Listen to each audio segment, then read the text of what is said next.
Donc nous sommes l'Akba Omer, on ne peut pas passer l'Akba Omer sans parler de Rabbi Shimon. Donc il faut parler du Sadiq, de Rabbi Shimon. Pourquoi? Une grande question qui se pose, c'est que Makara, qu'est-ce qui se passe autour de ce personnage de Rabbi Shimon, qu'on ait fait autant de bruit. Un piyut spécial qu'on fait pour lui, où on dit des mots là-bas qui sont de l'au-delà. On voit qu'on fait une iloula pour Rabbi Shimon qu'on n'a pas vu pour aucun sadique. On n'a pas fait une iloula pour Moshe Rabbeinu, pour Abraham, Isaac et Yaakov, pour tous les grands sadikim. On fait, mais pas de cette manière. Rabbi Shimon, c'est spécial. On supprime les tahanounim. On fait de ça un Yom Tov, Yom Yuchad, Yom Tov, bichoulé. Donc c'est plein de inyanim, sans vous parler, chez les chassidim, ce qui se passe là-bas. Là-bas, c'est l'euphorie, là-bas. L'euphorie. Là, ils ont mis toutes les polices du monde pour pas qu'on s'approche de Méron. Mais les bonhommes, ils passaient comme des rats par les forêts, par les trucs. Ils se jetaient dans des fossés, des trucs, mais de Misurot Nefesh, comme c'est pas permis, Rabotai. Pour arriver chez Rabbi Shimon, à tel point de te dire, c'est Ya'areg val Ya'avor. Ya'areg val Ya'avor. Le volant dit, j'arrive pas là-bas, c'est Ya'areg. Je préfère mourir. C'est incroyable. Et ma sod, c'est quoi le ignan de Rabbi Shimon? Pour que mon match soit aussi fort que ça. Et surtout dans le piyut, là-bas où on dit dans le piyut, Na'ase Adam Ne'emar Bavurcha. Que quand Hachim il a dit, il a créé l'homme, il a dit j'ai créé l'homme, à qui il pensait à quand il a dit ça? À Rabbi Shimon. Na'ase Adam Ne'emar Bavurcha. C'est à toi que je pensais quand j'ai dit Na'ase Adam. Alors maintenant, il faut comprendre le ignan. Déjà, une question se pose. Si on veut vanter le personnage de Rabbi Shimon, le mot Ish est plus grand que le mot Adam. Quand on veut vanter quelqu'un dans la Torah, le mot Ish est plus fort que Adam. Okay? Comme c'est marqué, Moshe Ish, Anav Me'od Mikol Adam, qui est plus Anav que tous les hommes. On dit Ish. Ish, ça veut dire quoi? C'est qu'il atteint déjà une madrega, où déjà sa Ishiyut est en relief. Donc, c'est-à-dire, on parle déjà qu'il est arrivé à une madrega extraordinaire. Adam, ça reste, l'homme du commun. Tiens, Adam. C'est l'espèce humaine. Ish, c'est sorti là du rang, et maintenant tu es un Ish, ta Ishiyut, elle est en relief. Donc les Chawa.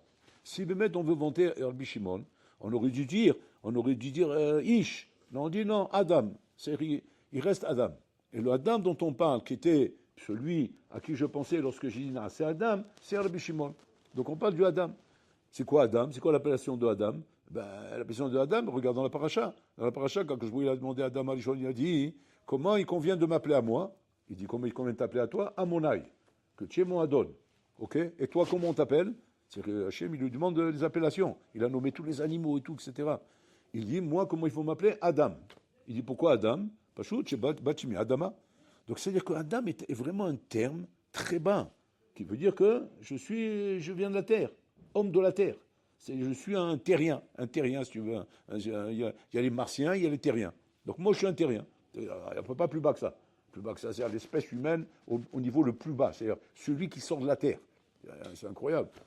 Donc c'est qu'on veut vanter Rabbi Shimon, et de l'autre côté, on prend comme appellation Adam, qui est un terme très très bas. C'est quoi le Inyan? Le Inyan, il est comme ça, regardez bien. Quand Akadosh Baruch Hu, il a créé le monde, il a créé le monde, donc il a mis Adam dans le monde, Hachem, Kaviachol, n'a pas donné la Torah tout de suite au monde. La Torah, elle a pris 2000 ans pour être donnée à l'homme. Pour l'instant, l'homme avait comme tafkid, jusque-là, de découvrir le Créateur, découvrir Akadosh Baruch Hu. Les galotes est à Akadosh Baruch Hu ba'olam. Ce qui s'est passé à partir de Abraham Avinu. Abraham Avinu a découvert Akadosh Baruch Hu. Il a fait mot. Jusque-là, la Torah n'est pas encore donnée. Étant donné que la Torah n'est pas encore donnée, la madrega de tous ces hommes-là dont on parle jusqu'à Matan Torah s'appelle Adam. On ne peut pas les appeler Ish encore. Ils sont madrigat Adam. C'est quoi madrigat Adam? C'est comme là, madrigat Adam, c'est-à-dire Adam et Adama, mais qui est capable, de surpasser cet art qui est Adama. C'est-à-dire je suis en attraction collé au sol, mais j'arrive à me surpasser. Et j'arrive, à m'attacher à cette valeur qui est la valeur d'Akadosh Baruch Hu. C'est ce qu'Abraham a vu, il a réussi à faire. Maintenant, ça c'est jusqu'à Matan Torah. Jusqu'à Matan Torah, on voit un truc très spécial là-bas, qui est une rencontre entre Yosef Hatzadik et Paro. Yosef Hatzadik rencontre Paro, il le fait sortir de prison pour lui expliquer sa halomot. Une fois qu'il a expliqué tous ses halomot et qu'il a vu qu'il avait une grande sagesse, donc il s'est dit, voilà, c'est toi qui vas diriger l'Égypte. Et là, Paro, il prend peur. Pourquoi il prend peur? Parce qu'ils se rendent compte que Yosef connaît une langue de plus que lui. Et que Paro, il lui manquait cette langue. C'est laquelle? L'hébreu. Il ne parlait pas l'hébreu. Paro n'arrive pas à parler l'hébreu. C'est qu'il parle toutes les langues. Vous vous rendez compte un peu? C'est-à-dire qu'il est linguistique, on dit. Il connaît toutes les langues de la terre, 70 pays, 70 langues. L'hébreu, il ne connaît pas. Ça ne rentre pas dans le crâne. Il a beau faire des ulpan, des shiurim, tout ce que tu veux. Voilà, ça ne rentre pas dans le crâne. Et Yosef Hatzadik, il connaît cette langue. Maintenant, il fait un compromis avec Yosef. Et il dirait, Yosef, je te donne tous les droits, je te donne tous les cheats, je te donne tout le caveau, tout ce que tu veux. Et rien que je t'en supplie, ne dis jamais que tu connais l'hébreu et pas moi. Tellement qu'il avait honte de ça. Parce qu'en Égypte, c'est connu. En Égypte, celui qui dirige l'Égypte, c'est celui qui connaît le plus de langues. Paro, jusqu'à maintenant, c'était lui le champion du monde. Là, Yosef, il a dépassé. Donc, Paro avait très peur. Et Yosef Hatzadik, par Akarazato, il n'a rien dit. Il n'a rien dit. Mais il savait qu'il avait cet élément-là. Pourquoi il ne peut pas apprendre l'hébreu? Paro, qui est un personnage impressionnant, c'est le roi d'Égypte, roulé. Il n'arrive pas à apprendre l'hébreu. Après Matan Torah, n'importe quel zouave, n'importe quel clown sait parler l'hébreu. Ouais. N'importe quel clown qui tourne dans les rues, là, n'importe quel bonhomme, il peut parler l'hébreu, il peut apprendre à parler l'hébreu. C'est pas un Makarama Evdel. Le Evdel, c'est avant Matan Torah, après Matan Torah. Avant Matan Torah, Ken, il n'y a pas encore dans le monde Kaviachol le Keli pour pouvoir rentrer dans notre crâne le Lachon HaKodesh. L'hébreu, c'est Lachon HaKodesh. Après Matan Torah, il y a maintenant le quoi, grâce à la Torah, de pouvoir rentrer dans la tête de l'homme Lachon HaKodesh. Il a fait beau. Maintenant, la question, elle est comme ça. Si c'est comme ça, donc même les goïms peuvent apprendre Lachon HaKodesh. S'ils peuvent apprendre Lachon HaKodesh, c'est quoi leur position face à la Torah? Leur position face à la Torah, elle est très simple. C'est qu'en vérité, il y a une grande différence entre l'homme goï et l'homme juif. L'homme juif, par le fait qu'il a reçu la Torah, il a une approche différente de la vie. Alors que l'homme goï n'a pas du tout la même approche. Bien qu'on est potentiellement capable, et n'a rien ami, de prendre sur nous la Torah, un goï peut se convertir aujourd'hui, devenir juif, et bien à intégrer toute la Torah. Il peut apprendre l'hébreu. Du moment où il peut apprendre le Lachon HaKodesh, c'est qu'il peut intégrer la Torah. Et il peut se convertir et devenir juif.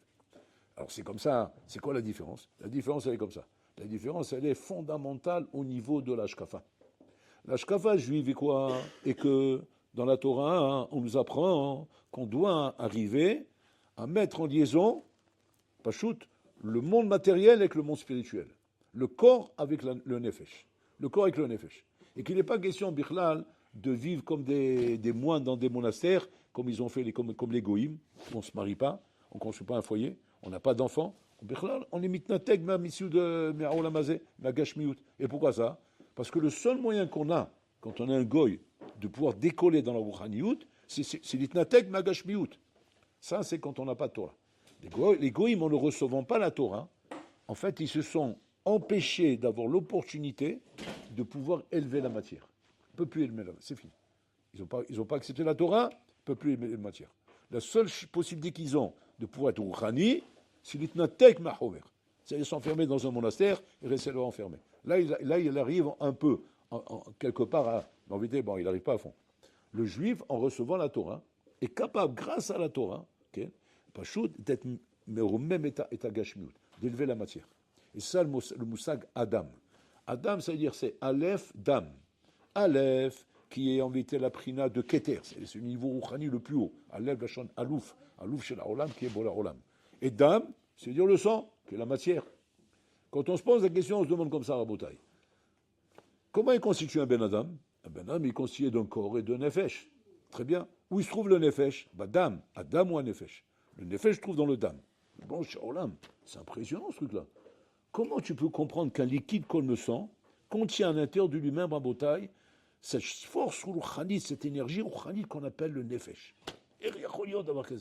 Et sur ça, le tour dans Al-Chaim, il ramène que de là vient le noussar de la bracha Sher Yatzar ou mafli la asot. C'est quoi mafli la asot?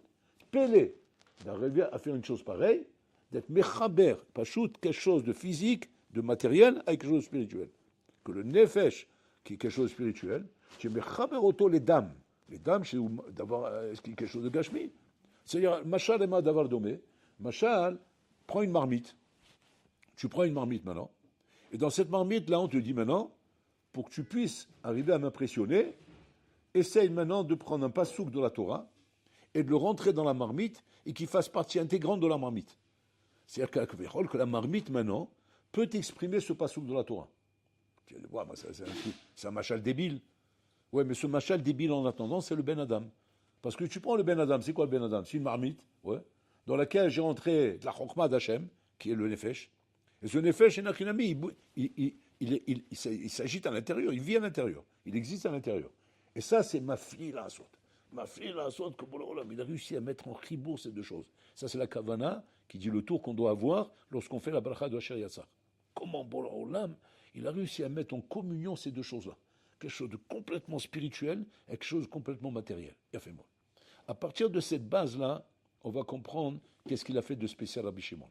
Rabbi Shimon, bon, l'histoire qui s'est passée, qu'il a fallu qu'il se sauve, qu'il se cache dans une me'ara pour se sauver de ces goïms qui voulaient le tuer, etc. Parce qu'il avait blasphémé sur les goïms. Il avait dit quelque chose de mal sur eux, et que ce fameux Yehuda ben Gerim, qu'il avait dénoncé, etc., aux goïms, etc., donc là-bas, cette histoire donc, l'a amené à s'enfermer dans une me'ara. Il s'est enfermé dans cette me'ara, et là-bas, pendant 12 ans qu'il était enfermé dans la me'ara, Pashut Gila et Sod Torah. Gila Kola Sod Torah. Tout le Hadra, Zouta, Abba, tout ça, il a tout dévoilé. Et là-bas, Rabbi Shimon, lorsque appris qu'il est sorti de la Me'ara, et que maintenant on lui a dit, tu te rends compte, regarde dans quel monde on vit, les Galouyot, les Inyanim, il dit, Avalatid Ani, Shelo Tishtakar Torah Misraël. La Torah ne pourra pas s'oublier grâce au sod que j'ai dévoilé dans le monde. C'est-à-dire que le sod Rabotai, que Rabbi Shimon a dévoilé dans le monde Rabotai, c'est exactement le même contraste qu'il y a entre le Nefesh Rabotai et le Dam. C'est le même contraste qu'il y a entre eux. S'imaginer qu'on peut être Mechaber, Nefesh, Imdam. De la même façon, Rabotai, c'est aussi Peleplaim, de pouvoir être Mechaber le Sod avec le cerveau d'un Ben Adam. Incroyable mais vrai. C'est-à-dire que tu peux rentrer dans le cerveau d'un Ben Adam, de l'intelligence, mais une intelligence sans fin. Comme par exemple les mathématiques, les sciences, la chimie, la physique, la Torah, avec la Chokhmah de la Torah, dans le Chat, au niveau Pshat, Remez, au niveau de Midrash, oui. Mais Sod, Pele Plaim. Le Sod, c'est quelque chose, Bichlal, qui n'a pas d'entendement humain. Ça n'a pas d'entendement humain. C'est quelque chose Bichlal, qui ne peut pas correspondre à quoi que ce soit, dans aucune partie du cérébral humain. Il n'y a pas les kélim pour ça. Ouais. Et Rabbi Shimon, il a trouvé le moyen. C'est ça, on m'a fli la saute. Pour ça qu'Akadosh il dit, quand j'ai voulu créer de l'homme, j'ai pensé à Rabbi Shimon, parce qu'Hachem voulait effectivement descendre toute la Torah sur la terre. La Torah, quand je donne la Torah, c'est pas la donner d'une manière partielle, c'est la donner intégralement. Intégralement, c'est quoi? Le chat, le drash, le remez et le sod. Donc le sod aussi, il faut le donner. Mais alors le sod, jusqu'à Rabbi Shimon, impossible de le descendre. Impossible. Même Moshe Rabbeinu n'a pas pu descendre le sod dans le Olam Hazé. Alors qu'il a reçu toute la Torah, Moshe Rabbeinu. Il a reçu même le sod d'Akadosh Baruch Hu, mais ça, il ne peut pas le descendre. Jusqu'à que Rabbi Shimon, il est venu, et que lui, il a pu faire descendre le sod dans son Olam Hazé, qu'il a transmis aux hommes. Et ça, c'est ce qui est marqué. Que même Bigva Dimshicha, qu'on va arriver à l'époque du Mashiach, où là-bas, Habibi, ça va être mamash, comment dire, ça va être la foire au village. La foire au village, ça va être l'apocalypse. L'apocalypse, Rabotai, du mal dans le monde, combien le mal va être mishtolé dans le Olam. Que le mal va devenir, Rabotai, mamash, une shlita totale dans le Olam, Barmenan. À tel point qu'on va se demander, mais comment il est possible encore que des jeunes adolescents, des bonhommes de 14, 15 ans, 16, comment ils peuvent arriver à tenir dans la Torah, ces gens-là? C'est-à-dire qu'un homme, il est passé cette vague et qu'il arrive à un certain âge à tenir parce que l'âge, la maturité arrive à lui donner les corrodes de faire ça. Mais quand tu parles de petits jeunes, mais comment ils font? Comment tu veux faire dans un olam aussi attiré vers le mal? Aujourd'hui, on assiste, Rabotai, à une débauche démesurée, à une violence démesurée, à une jeunesse qui n'a plus de sérieux, qui n'a plus rien, Rabotai. On entend des sipouris, mais des sipouris à devenir fou, Rabotai. Qu'est-ce que tu vois de là? Tu dis, mais c'est pas possible. Le Olam, il est en train de basculer vers un échec total. C'est un dépôt de bilan. Ça y est, l'affaire, elle a fait faillite, l'affaire. On peut plus imaginer qu'on va rattraper ou récupérer quelque chose ici. Et Rabbi Shimon, il dit, dans ce chaos-là, et dans cette destruction, et dans ce mal-là, il y a quelque chose de puissant ici, qui est le sod de la Torah, qui va arriver, Nachinami, à pouvoir aider Am Israël à faire tchouva avant l'avenue du Mashiach, et être mamash zakai, kulo zakai, dor kulo zakai. Ça, c'est Rabbi Shimon. C'est que Rabbi Shimon, il a réussi avec le sod à montrer comment les maasé. Un Yehudi Rabotai ou karov le tchouva, et comme un goy ou rachok le tchouva. Un goy, quand il faute, Rabotai, quand il fait une avera, il est rachok de la tchouva. Pourquoi? Parce que son essence est la Avera. Il n'est pas en train de fauter sans être là-bas. Il faute parce qu'il est là-bas. C'est son essence, sa maout. Un juif, lorsqu'il faute, justement, le sol vient nous apprendre que le juif n'est pas là-bas. Le juif n'est pas là-bas. Un juif, Bichlal, n'est pas attiré par la faute, de manière naturelle. Dans son essence, il est attiré par la Kedusha. Il est attiré par la Kadosh Baruch Hu. Qu'est-ce qui fait ça que le juif de nature est attiré par la Kedusha? Parce qu'il a une Neshama Teora. Eloka Neshama Shenatata Bei Teorai. Le souffle avec lequel nous vivons est un souffle divin qui nous donne Rabota un Kesha avec Bololam qui est complètement rouchani. Donc de là, contraire, un juif qui faute, c'est Pele Plaim. Pas comme un goy. Un goy qui faute, c'est naturel. Mais un juif qui faute, Pele Plaim. Comment un juif il a pu fauter, Bichlal? C'est à l'envers. À l'envers. C'est surnaturel. À tel point, que c'est pas pour rien que Bololam Rabotai, Kavechol, aime Am Israël. Et pourquoi il aime Am Israël? Parce qu'Anachnu Krovim le Tshuva. Krovim le Tshuva. Et ça, c'est quand Rabbi Shimon, il a découvert. Il a découvert Rabbi Shimon et Nachinami lorsqu'il était dans la Me'ara pendant 12 ans. Et qu'après être dans la Me'ara pendant 12 ans, Rabbi Shimon, il sort de la Me'ara avec Rabbi Lazar. Et à ce moment-là, il regarde le Olam. Il brûle le Olam. Il brûle le Olam. Et le Olam, il leur dit à ce moment-là, faites attention. Vous n'avez pas compris tout ce que vous avez appris. Tout ce que vous avez appris, Nachinami, n'est pas encore adapté au monde. Si vous n'êtes pas capable de supporter le monde, que les Juifs et Nachinami travaillent la terre, ils labourent, ils travaillent comme des paysans. Et quand ils étudient la Torah, quand ils peuvent, un petit peu, l'omdim sad, kovim etim la Torah, quand il lui reste un peu de force, le bonhomme, après il va travailler, parce que le travail de paysan, d'agriculture, c'est un travail très pénible. Qu'est-ce qu'il lui reste comme force? Un petit peu. Et alors, qu'est-ce qu'ils font? Ben voilà, ils vont à la synagogue, ils font Mincha Arvit, il y a un petit chiot entre Mincha et Arvit, et voilà comme ça, ils étudient la Torah. Rabbi Shimon, Rabbi Lazar, ils voient ça. Mais ils disent, mais ça va pas, non? On va les brûler. Ils ont commencé à brûler tout le monde chez Melahem. Bon, alors là, dit, mais retournez dans la Me'ara. Ils sont repartis dans la Me'ara. Ils sont restés 12 mois là-bas encore. 12 mois, pour quoi faire? Pour apprendre à supporter le monde. À supporter le monde. C'est quoi supporter le monde? Que c'est comme ça. C'est ça le Derech HaOlam. Rabbi Shimon, tu es une pièce unique, toi. Mais le Derech HaOlam, il est comme ça. Qu'est-ce que tu as perdu la tête ou quoi?